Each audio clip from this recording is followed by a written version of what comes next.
നിങ്ങളുടെ മുമ്പിൽ വഅദ് പറയാൻ ഉറപ്പില്ലായിരുന്നു. സത്യം പറഞ്ഞാൽ ഇത്രയും ജീവിതത്തിൽ എത്രയോ വഅദ് പറഞ്ഞിട്ടുണ്ട്.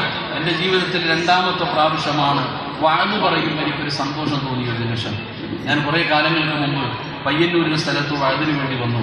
വഅദിന് സ്റ്റേജിൽ കയറുന്നതിൻ്റെ തൊട്ട് മുമ്പാണ് എൻ്റെ പ്രിയപ്പെട്ട സഹോദരൻ അറ്റാക്ക് വന്ന് മരിച്ചു എന്ന വാർത്ത ഞാൻ കേട്ടത്.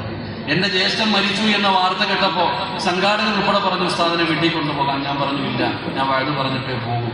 അന്ന് പയ്യന്നൂർ വെച്ച് വഅദ് പറഞ്ഞു. അൽഹംദുലില്ലാ ദുആയും ചെയ്തിട്ട് ഞാൻ എൻ്റെ വീട്ടിലേക്ക് പോയി. മറക്കാൻ കഴിയാത്തൊരു ദിവസം, എൻ്റെ ജീവിതത്തിൽ മറക്കാൻ കഴിയാത്ത ഒരു ദിവസമാണ്. അള്ളാഹു ഖബറുടെ സ്വർഗമാക്കി കൊടുക്കുമാറാകട്ടെ. അള്ളാഹു ഇന്ത്യക്കാടെ ഖബറുടെ സ്വർഗമാക്കി കൊടുക്കുമാറാകട്ടെ. പിന്നെ എൻ്റെ ജീവിതത്തിൽ മറക്കാൻ കഴിയാത്ത രണ്ടാമത്തെ ദിവസം ഇന്നാണ്. ഇന്നും